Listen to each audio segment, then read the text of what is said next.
Welcome to Health Talk on Newstalk KGVO, AM 1290 and 101.5 FM with Peter Christian and John King. Sponsored by Community Medical Center from day one.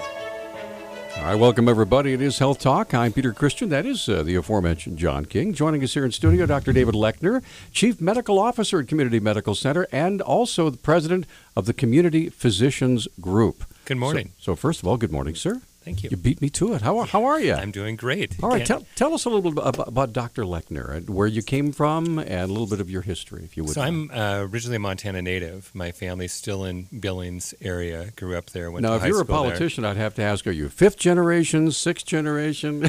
Oh no, no, maybe third. Okay, so, yeah, that's it. That works. Dad's family home. That do for the state house. Yeah, state house. There you go. So went to college at Carroll and had to leave the state to get my medical education at University of Washington and did some residency training in Spokane. I've been back in the state since '92. Practiced family medicine, kind of full spectrum family medicine in Helena until 2011, and then took the position here at Community Medical Center. Now, what does it mean to be Chief Medical Officer? I mean, it sounds like, Dr. McCoy. Do they call you Bones? Yeah. Or, on the Starship, Hopefully they call community? me a good guy. Okay. So Chief Medical Officer responsibilities are medical staff governance, helping with moving the quality programs for the hospital, quality and patient safety, moving those ahead. Kind of working within the system between the medical staff and the administration, kind of in that space. I go to a lot of 6:30 morning meetings and help with some of the different department meetings along those lines. So what sort of work do you do with the different professionals? Like, so if I'm an ER doctor, you like come in and say, hey, you're not doing that procedure properly, or what? I mean, it isn't so much that as the direct oversight for what they're doing, but it's helping the departments themselves with their own self-regulation. So for an emergency room, they have a department chair, so I'd work with a chair on different quality or safety initiatives that they want to put together for their program, kind of in the context then for the entire hospital.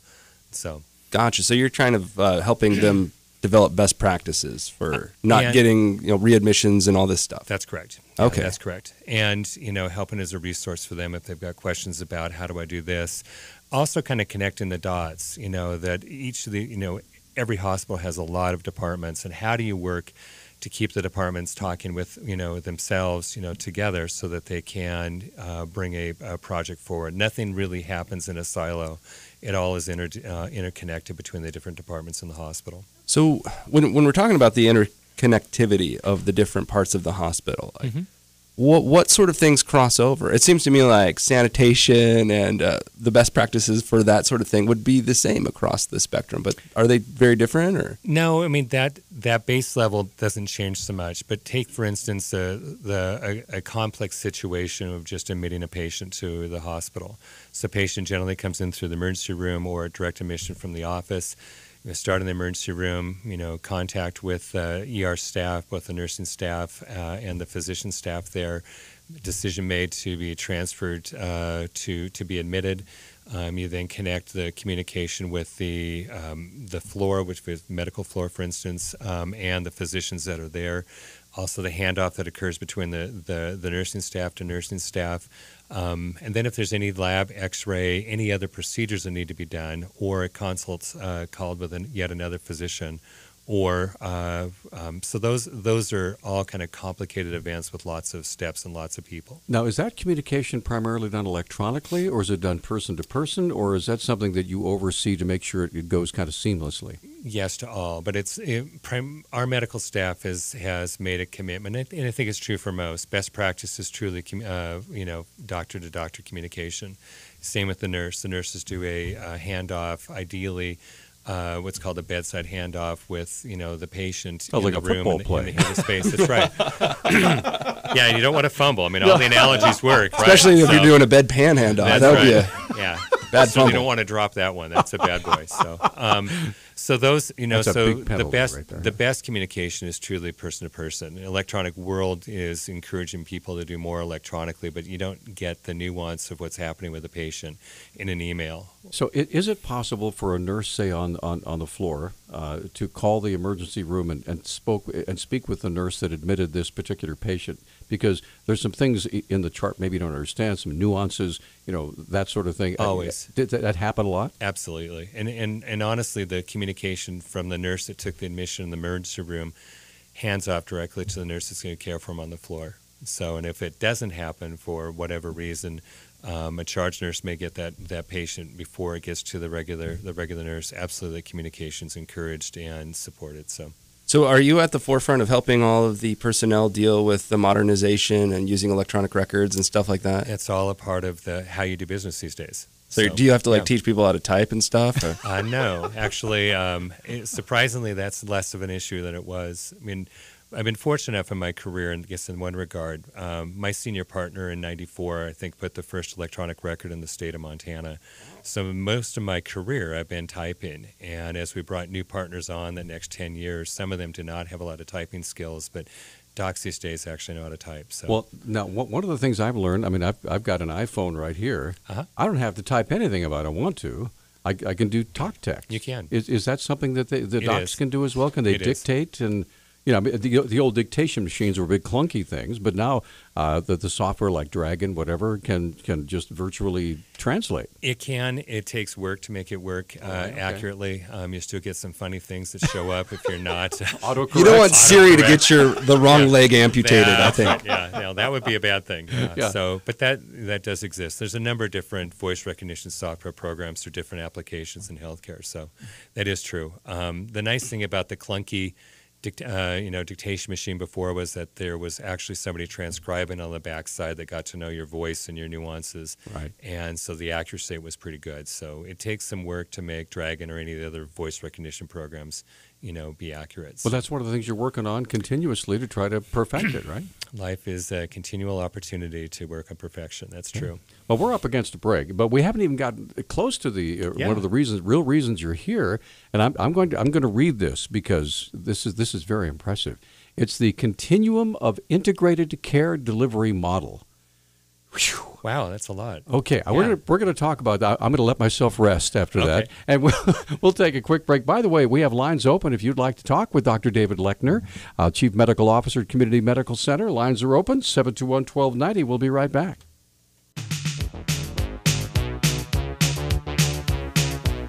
We're back. This is Health Talk. I'm Peter Christian. That's John King over there. Joining us in studio, Dr. David Lechner, Chief Medical Officer at Community Medical Center. And you have a question from a listener. I do. I also want to tell, we're about to talk about the continuum of integrated care delivery. If you want to integrate yourself into the conversation, call us at 721-1290. Very nice segue. As we just got a caller, and he wanted to know about the difference between your title, Chief Medical Officer, and the title of hospitalist.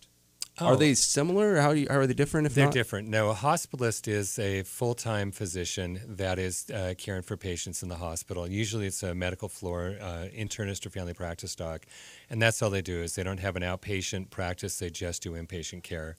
So. Yeah, the hospitalists they kind of have to be a jack of all trades because you really don't know from day to day who you're going to be dealing with, the kind of different things. You have to really be up on your doctoring, if you will. That's true. And it's they're doing consults for all the surgeons in the hospital, orthopedic surgeons, ENTs, general surgeons, etc., plus all the general medical conditions and ICU care. It's a very specialized field these days. So. Okay, you have another question. Got a question from Mark. He wants to know, he's a military guy. He says he knows a little bit about post-traumatic stress from his service, and he wanted to know if people that work in hospitals, ER docs and things like that, have to deal with that. All the time, actually. And there's some programs put in place, and particularly if we have something horrendous that occurs. Some of these, particularly the motor vehicle accidents, we've had some horrendous ones the last couple of years. Those, you do take the entire staff through some training or counseling availability. Interesting enough, the docs aren't as good about availing themselves of that opportunity as the staff is, which is a mistake, my personal opinion. But we do absolutely need to, because it's awful seeing some of that tragedy. So, so that's part of your job, making sure everybody's working together, working at their best potential, and has access to care if they need it. So pointing out with docs as you see them that you're looking a little rough around the edges. Let's have a cup of coffee and have a conversation. You have to kind of gently nudge people, because doctors, many times medical professionals are type A. I'm a tough guy, tough gal. I can handle anything, and I'm supposed to do this. Let things build up. Right. Much like the military, I think the same thing is like you can't ever divorce yourself from the fact that you're still a human and still have emotional response to tragedy. Well, let's talk about the Continuum of Integrated Care Delivery Model. Now, that's awesome. That's a really cool title. What is it? It's longer than it probably needs to be. No surprise that people are aging longer. He's looking at me. Yeah. Can you see the gray hair? Actually, it's this beautiful view out Would you your like window. to sit down, Peter? It's like watching Indiana Jones and the Last Crusade. The last couple scenes there. There you go. Amazing. So folks are getting older with more medical illness and more medications, and then the complication of this interesting question about the difference of a chief medical officer and a hospitalist, because hospitals now become part of that integrated care. So 25 years ago when I started practice, the typical physician would, start rounds in the morning in the hospital, see their patients that were admitted, take a day's worth of clinic practice, and then finish their night going back to the hospital. As people were sicker coming to the hospital, putting somebody there that just specialized in hospital-based care was important. That creates an interesting paradox then, that you have a number of people involved with the care that aren't as connected as they used to be, and how do you keep that connection solid? So, okay, grab those headphones. We have a question. Larry's on the line. Good morning, Larry. You're on with Dr. Lechner. Hi. Good morning. I had a question for your guest regarding the impact that Obamacare has had on readmissions to your hospital and the staffing levels that you might oversee, or the need for new physicians to accommodate some of those requirements? Thanks for that question, Larry. That's a great segue, actually, as to where I guess my next comments were going to be. As you integrate that care, between the outpatient setting and the inpatient setting, that becomes critical that handoff occurs, between the two, both on the front end of the admission and the back end of the admission.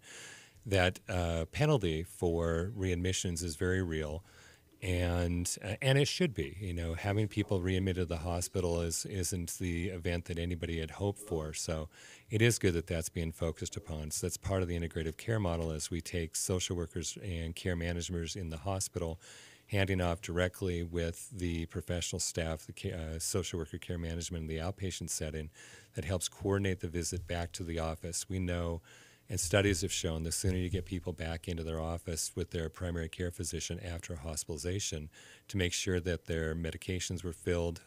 Seems silly that somebody would be in the hospital for a while and not get their medications filled as they go out the door. But things happen. The pharmacy was closed. They didn't have the money. There was nobody that could drive over to get them. All those different pieces need to be connected, and that's where the staffing that Obamacare has helped push us to the right direction has gotten us. So, how far along in that process are you? I mean, is this a relatively new continuum, or is it something you've been working on for a long time? No, this is something that community, before the penalties became available, became real. We've been working on this for several years, and so in fact, we're have the lowest rehospitalization rates or readmission rates in the state and in the nation in places. So, we're very pleased with that program. So, how long? Sorry, go ahead. Sorry, how long have you been a CMO? I've been a CMO about 3 years. And in that time, have you noticed a lot of changes in the way this continuum works, or is it? Yes and no. So there's been a series of different programs from Centers for Medicare Services, or CMS, that have gone into effect over the last decade, and they've just sort of been ramping up in terms of looking at not only readmission rates, but hospital-acquired conditions. Did people get, an infection when they came into the hospital that they didn't have when they came in? were the complications of care, complications of surgery, complications of having a urinary catheter in, or what's called a central venous catheter, or a central line that is put into an artery or vein. Is there a complication from one of those? All those have been noted, pardon me, for many years as being adding cost and decreasing safety for patients. So programs and requirements around eliminating those have gotten tighter and stronger over the last several years. The last 3 years is just a continuation on that. Do you find, and it was kind of a sensitive question, but do you find that having government organizations like sort of looking over your shoulder, is that a help? Is that a hindrance? Or is it just something that it is what it is? It is what it is. So, at some point you just have to, suck it up and take it for what it is. Sure, yeah. But on the other hand, their programs, or what they're focusing, healthcare providers nationwide on, are about, patient safety and better quality, and they're paying for safe care and quality care. We've known about this, that this was going to become a bigger issue for the last decade, and it's now arrived. So there's been a lot of talk about medical records and data information about the system and how much can be shared outside of the system and stuff. My question isn't about that. My question is about how much of the information that goes on at Community do you have access to see, and can you use that metadata to help make Community a better place? Absolutely. So me, myself, as the CMO. Yeah, as the CMO. I can see, really anything that's gone on in the organization. That's part of my role and expertise, actually, in coming into this with 20 years of primary care practice, multi-system care. I mean, that's what the background is for. So if you wanted to say tomorrow, I want to see how many cardiac arrests we had to deal with in the last year, and I want to see what the outcomes of those were from 5 years ago, that sort of information is at your fingertips now? You've got it. It's somewhat dependent upon the software program to extract it out of your electronic record. So that's... We're up against a break. Just a few more minutes left to visiting with Dr. David Lechner, Chief Medical Officer at Community Medical Center. And we will be right back. By the way, all three lines open. If you have a question or comment, now's the time, and we'll be right back.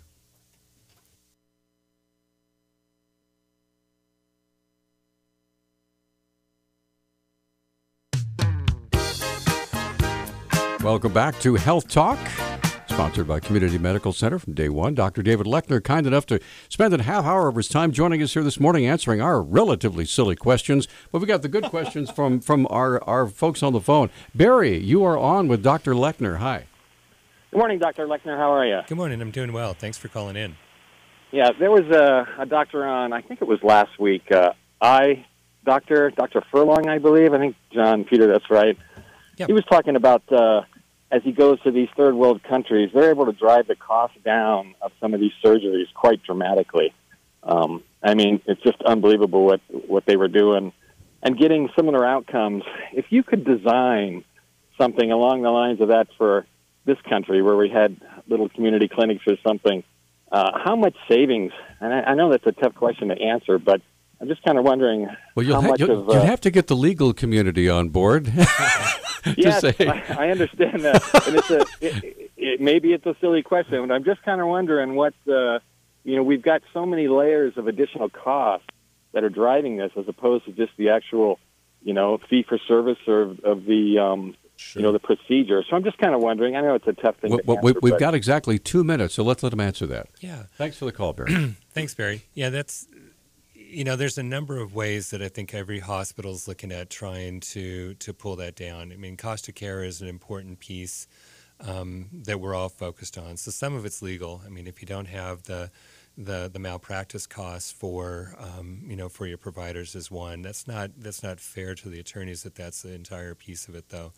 There's some of the acquisition costs for supplies. You'd be shocked at what costs are involved with a surgery. So you think about a hip replacement and the prosthesis that goes in or the implant that goes in and think, well, if we get the implant cost down, then that'll be awesome. So you worked, with your purchasing companies to get the cost down. And what you didn't realize is that, they just jacked the price of the glue or the screw or something along those lines. Right. So that your total cost hasn't really, mitigated much at all. But it's looking at that piece. The other part for hospitals is staffing. Do you have proper staffing? Right. That's still probably the largest single cost for an organization. Not to mention infrastructure, and they don't have to pay for that in some of these. They don't have an EMR. Yeah. So real quickly, give us some contact information for you and for your staff, and just 728-4100. That's just the main number. That is the main number. Oh, Yep. good deal. All right.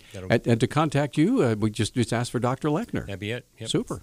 Well, you've been great. Thank you so much for joining us. We sure I appreciate the it. opportunity. Yeah, I come back anytime. Welcome back. The and boys are a lot of fun to spend a morning with. Well, we haven't even just gotten started yet. If you want to stay for open phones, you're welcome. Absolutely, yeah. All right, that's going to do it for this half hour of Health Talk. We'll do it again next week, every Monday from 8:30 until 9, sponsored by our good friends at Community Medical Center from day one. Again, we will have open phones from 9 to 10, so if you have a question or comment, you can start getting in the queue, as they would say back in Great Britain. We'll be back. Stay with us. All right, that's John King over there. I'm Peter Christian, and we are shifting away from the medical field to just regular stuff. So what do you got for me there? Oh, lots of stuff. Before we get too far, though, Yeah. you know, a couple of days ago, we had the Sasquatch show, right? And It's the Sasquatch Show. Da, da, da, da, da. Okay. Well, their special guest star, Sasquatch. Okay. Todd, one of our listeners, Yes. called in, said he had a picture of a Bigfoot print in the snow Right. next to a framing hammer, and you were going to send it to me. Right. I have yet to see this photo, Huh. so I'm just saying, if it's there, we need to see the evidence. Huh. Okay. I also wanted to tell listeners that I submitted part of that episode for our show of the year Are you for the Cranies. So Well, see, for folks who don't know, every year, the Montana Broadcasters Association has a big to-do sponsored by the Greater Montana Foundation, and it's really kind of a cool deal. The radio stations and TV stations all submit their best stuff, and then they have a big awards banquet. It's either at Big Sky or Grouse Mountain. And we all go, if we're a finalist, we get to go, take our wives. It's kind of substitute for a one-night vacation. look, I got a date for us, honey. So anyway, John and I have both entered a whole bunch of stuff in the radio category. Now, 2 years ago, I actually have a funny story. It's an interesting meet and greet, right? So it's all the real celebrities in Montana, like the television people. Oh, yeah. And then there's a bunch of people, you don't know their names, but then they start talking, you go, oh, yeah, you're on the radio. I remember you. Well, also some dignitaries come, right? Oh, Well, yeah. 2 years ago, John Walsh, right? He was our former representative. Well, you at got to the remember, Senate, he was right? also the adjutant general of the National Guard. Sure, but this time he was coming, and he did have some National Guards people there. He came as he was running for Senate at the time, Mm-hmm. and anyway, my wife and I were walking by, and I saw him, and I said, I walked over and I said, "Hi, I'm John King," and I introduced my wife Ruth, and I said, "Hey, and this is John Walsh. He's running for Senate." And his handler, or whatever you want to call the guy that's there to tell him what to say, looks over at me and he's like, "He is our senator." And I, like without thinking, like I just turned back to him. I said, "Interim senator." Oh, no, John. And I was like, oh man, maybe that was a little. I mean, I wasn't wrong, but that was a little curt. But I mean, you looked at their faces and it was like I sucker punched them or something. So that's why he wouldn't come on the show. That might have been. Nice job, John. I was just trying to make it clear, where everybody stood. All right. So- Right. Speaking of where everybody stands, Yes. there was a pretty funny SNL over the weekend. I thought we might start off with that. All right, here we go. This is, I'll just give you a heads up. So this is obviously just a joke, but it's one of the SNL actors impersonating Hillary, Larry David impersonating Bernie Sanders. And he does a great job. I gotta tell you. So anyway. And then later in the show, you'll see, if you're watching it, you'll notice it's Elaine from Seinfeld, because Right. they go to a portion where they ask real New Yorkers to ask their questions. Tell you what, this is a rather long segment. So we're going to jump into our first commercial break. We'll get that out of the way so we can really just relax and enjoy the SNL and have a few giggles, and we will be back when we come back. Does that make sense? Yeah. Stay with us.